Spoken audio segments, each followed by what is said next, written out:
Siempre pensé que mi universidad era seria, hasta que descubrí algo que me hizo ver todo con otros ojos. Un amigo desapareció de un día para otro. Era brillante, dedicado. Nadie sabía nada, hasta que me lo encontré por casualidad y su rostro lo decía todo. Lo saludé y le pregunté por qué no volvía. Me miró con tristeza y dijo, no puedo regresar. Me metí en un problema grave con algunos profesores. Ellos no son lo que parecen. Su voz temblaba y sus ojos evitaban mirarme directamente. Algo no estaba bien. Le pedí que me explicara todo. Al principio dudó, pero luego soltó la bomba, hay profes que cobran para pasarte. Si no pagas, te aplastan. Yo me negué, y me reprobaron con excusas absurdas. Cuando intenté denunciar, me expulsaron por faltas graves. Me enseñó capturas de mensajes. Profesores pidiendo dinero por WhatsApp. Algunos decían, colaboración voluntaria, otros eran más directos, con $200 te saco adelante. No lo podía creer. Era chantaje. Y todo estaba oculto tras palabras elegantes. Al salir de ese lugar, me sentía en shock. ¿Cómo nadie hablaba de esto? ¿Cuántos más estaban siendo víctimas? Comencé a recordar casos de compañeros que también desaparecieron. Y otros que, de pronto, sacaban notas altas de la nada. Todo tenía sentido. Hablé con varios amigos. Al principio, nadie quería decir nada. Pero con confianza, comenzaron a contarme cosas. A mí me cobraron 150 por subirme el promedio. Yo pagué 100 para que me dejaran presentar el examen final. Era más común de lo que creía. Un compañero me dijo, hay un profesor que hasta tiene tarifa. Si es una materia chica, 80. Si es final, 200. Y si es recuperación urgente, 300. El sistema estaba podrido y los alumnos eran clientes obligados. Algunos pagaban por miedo, otros por necesidad. Y si no pagabas, te hacían la vida imposible. Te cambiaban las fechas sin avisar, no te corregían los trabajos, o te acusaban de plagio sin pruebas. Había un patrón claro. El que no aceptaba el juego, era eliminado del sistema. Y nadie hacía nada. Uno de los profesores más señalados era el de contabilidad. Se hacía el estricto, pero todos sabían que si le llevabas el sobre adecuado, aprobabas. Si no, ni aunque hicieras el examen perfecto. Lo peor es que la dirección parecía protegerlo. Otro alumno me dijo algo peor, a veces los profes no piden plata, piden favores. A una amiga mía la citaron en la oficina para hablar de su nota. Salió llorando. Nunca quiso contarme qué pasó. Pero desde ese día, su actitud cambió por completo. Entendí que esto no era solo corrupción. También había abuso. Y lo más triste era el silencio. Todos lo sabían, pero nadie lo denunciaba. Porque hacerlo significaba perderlo todo. Nadie quería arriesgarse a quedarse sin carrera, sin futuro. Me sentí impotente. Quería hacer algo, pero no sabía por dónde empezar. Entonces se me ocurrió la idea de grabar todo. Usaría mi celular para tener pruebas. Conversaciones, audios, mensajes. Si algo me pasaba, al menos quedaría registrado. Empecé a moverme con cuidado. Un amigo que trabajaba en administración me dijo algo que me heló la sangre, aquí todos saben lo que pasa. Pero si abrís la boca, te hunden. Incluso hay administrativos que reciben parte del dinero. Le pedí ayuda. Necesitaba documentos, algo que confirmara todo. Me dijo que podía conseguir una lista de pagos irregulares. Pero que si lo descubrían, lo echaban sin derecho a nada. Le prometí que lo protegería. Me la envió unos días después. Era una base de datos. Nombres de alumnos, fechas, montos pagados, materias aprobadas. Algunos hasta tenían notas agregadas con lápiz. Era un sistema paralelo, un negocio millonario disfrazado de educación. Y funcionaba como un reloj suizo. Revisando los nombres, vi muchos conocidos. Algunos que creía brillantes. Otros que pensé que eran un fraude. Entendí que la mayoría solo sobrevivía. No todos pagaban por comodidad. Algunos lo hacían porque no veían otra salida. Lo más grave fue descubrir que varios profesores compartían el dinero con directivos. No era un caso aislado. Era una red organizada. Corrupción desde dentro, protegida por el silencio, y disfrazada de sistema educativo. Ya no podía quedarme callado. Pensé en ir a la prensa, pero sabía que muchos medios tenían convenios con la universidad. También pensé en redes sociales, pero temía que nadie me creyera. ¿Quién iba a escuchar a un estudiante común frente a toda una institución poderosa? Así que decidí armar mi propio expediente. Vídeos, audios, testimonios anónimos, documentos filtrados. Reuní todo en una carpeta digital. Y me preparé para lo peor. Porque sabía que si hablaba, no habría vuelta atrás. Pero alguien tenía que hacerlo. A los pocos días, alguien filtró que yo estaba investigando. Recibí un correo anónimo: deja de meterte donde no te llaman o vas a terminar peor que los otros. Me temblaban las manos. El miedo me atrapó. Pero ya era tarde para detenerme. Comencé a notar cosas raras. Profesores que me miraban distinto. Llamadas perdidas de números ocultos. Un día, mi cuenta académica desapareció del sistema. Fui a la oficina, y me dijeron que yo no estaba inscrito. Me habían borrado. Estaba en shock. No podía ingresar a mis clases ni presentar exámenes. Era como si nunca hubiera sido alumno. Pero por suerte, había hecho copias de todo. Tenía correos, recibos de pago, y un respaldo de toda mi información académica. Ese día, entendí que el sistema haría todo por callarme. Pero también entendí que tenía algo valioso: la verdad. Y si nadie quería escucharla, tendría que gritarla yo. Lo que pasó después fue mucho más grande de lo que imaginé. Después de que me borraron del sistema, supe que la universidad estaba dispuesta a todo. No querían solo silenciarme, querían que desapareciera como si nunca hubiera existido. Pero no podían borrar la verdad que ya tenía guardada. Fui a buscar ayuda legal. Un abogado amigo de mi familia me escuchó con atención. Le mostré pruebas. Me dijo que el caso era grave, pero que si lo denunciábamos, debía estar listo para todo tipo de represalias. Esto iba más allá de lo académico. Mientras tanto, subí parte de la información a un blog anónimo. Testimonios, audios, documentos. No revelé mi identidad. En menos de 24 horas, el sitio explotó. Cientos de comentarios, estudiantes compartiendo historias similares. El blog se viralizó en redes.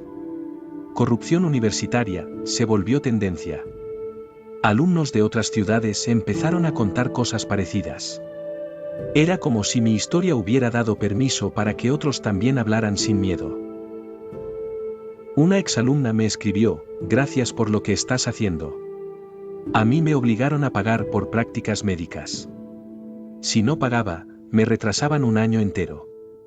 El sistema llevaba décadas dañando a estudiantes y nadie había hecho nada. Al tercer día, el blog fue bloqueado. Recibí amenazas directas.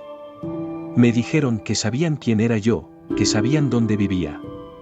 Uno de los profesores implicados me escribió por correo: estás jugando con fuego, pibe. Podés salir quemado. Mis padres se enteraron de todo. Al principio se asustaron, querían que dejara todo. Pero cuando vieron las pruebas, me apoyaron. Mi papá me dijo: si no hablas vos, nadie lo va a hacer. Tenés que aguantar, pero no estás solo. Un periodista independiente se interesó por el caso. Le pasé toda la carpeta. Me entrevistó sin mostrar mi rostro. El informe salió en televisión nacional. ¡Boom! El escándalo estalló. Ahora sí, la universidad no podía esconderlo. Las autoridades dijeron que investigarían. Pero en el fondo sabíamos que era puro teatro. Querían calmar la presión. Por eso, seguí publicando más pruebas. El profesor de contabilidad fue suspendido, pero muchos otros seguían en sus cargos. Recibí un mensaje de un exadministrador: lo que hiciste fue valiente. Yo guardé copias de correos internos. Te los paso. Son claves. Ese material demostraba que los altos cargos sabían todo, y lo permitían desde hace años. El material incluía transferencias bancarias, pagos en efectivo, intercambios por WhatsApp donde hablaban de cuotas semestrales. Incluso había registros de alumnos, recomendados por políticos. El problema era gigante.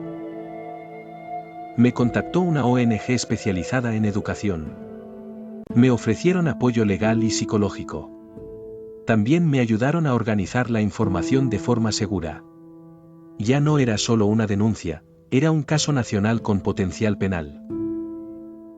Pero también comenzaron a buscarme.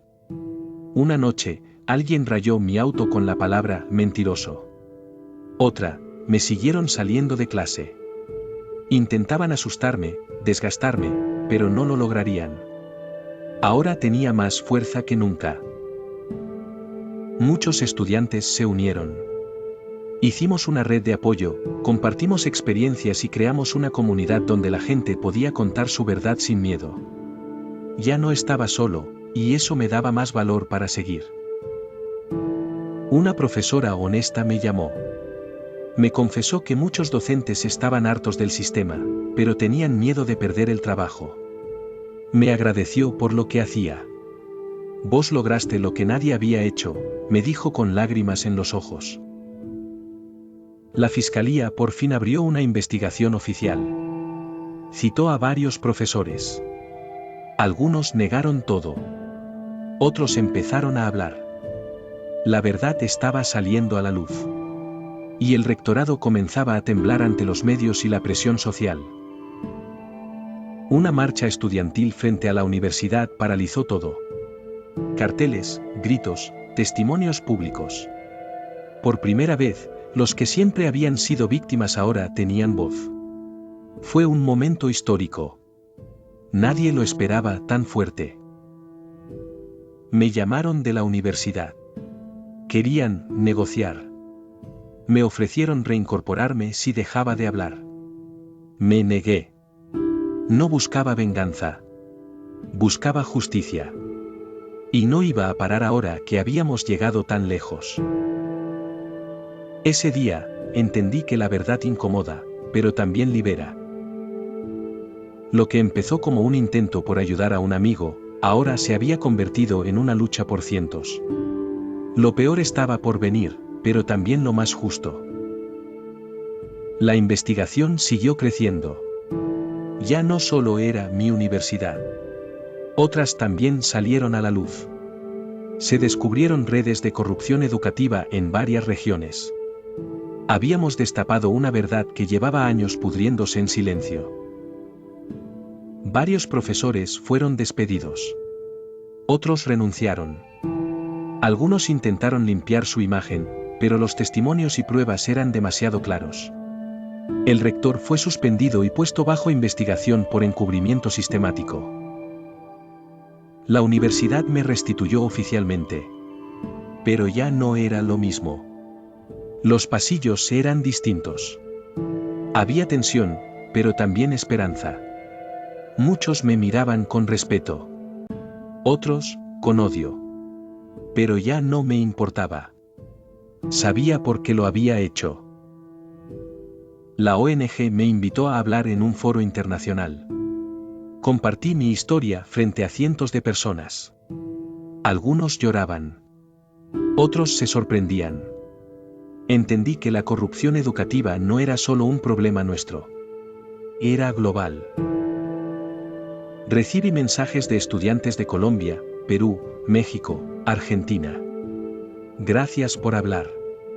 Aquí pasa igual, decían.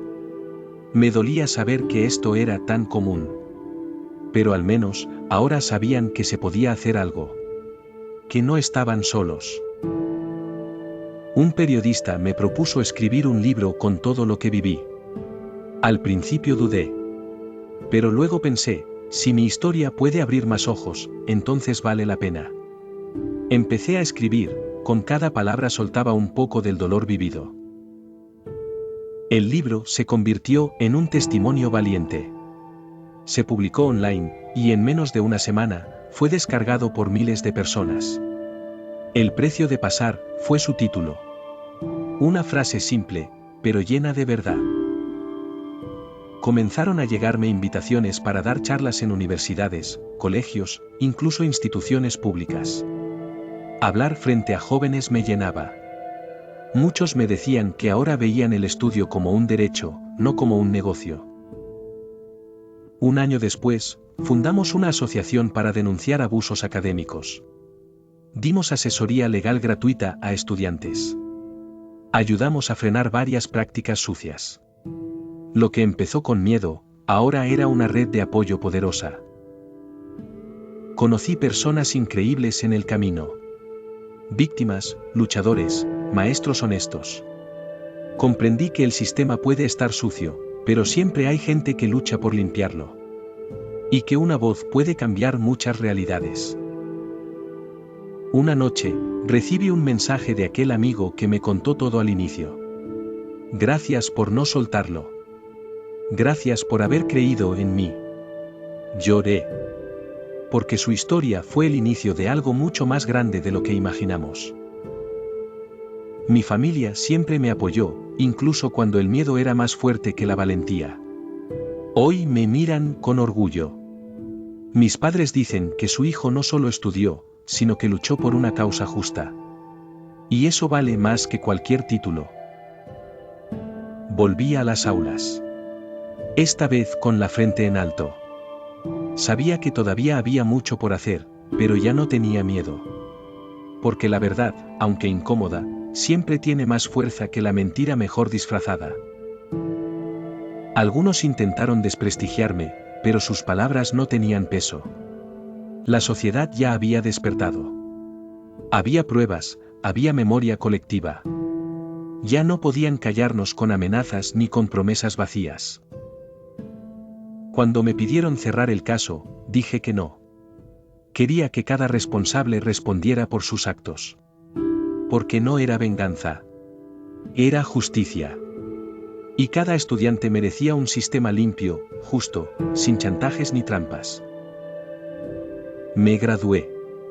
No con honores académicos, sino con una lucha en el corazón. Lo hice por mí, por los que callaron, por los que aún no pueden hablar. Y aunque el camino fue duro, valió cada paso, cada lágrima, cada verdad revelada. Ese día, cuando recibí el diploma, no sentí que cerraba un ciclo. Sentí que estaba abriendo uno nuevo. El de la educación con propósito, con valores. Uno donde nadie tenga que pagar para aprender. Donde estudiar no sea un privilegio, sino un derecho. Hoy sigo luchando desde otros espacios. Pero nunca olvido de dónde vine ni por qué empecé. La universidad me quiso borrar, pero me hizo más fuerte. Porque la verdad, aunque duela, es el único camino que realmente libera. Si estás viviendo algo similar, no te calles. Hablar duele, pero el silencio mata sueños. Tal vez tú seas quien cambie todo. Como me tocó a mí. Y créeme, vale la pena. Un medio internacional publicó mi historia. Titularon, Estudiante enfrenta red de corrupción universitaria en Latinoamérica. Ver mi nombre en esas letras me dio miedo, pero también esperanza. Ya no había marcha atrás. El mundo estaba mirando. Una joven me escribió, iba a dejar la universidad, me chantajeaban. Pero tu historia me dio fuerza. Hoy sigo estudiando. Ese mensaje valió más que cualquier reconocimiento. Supe que algo había cambiado, aunque fuera solo una vida. Ya era suficiente.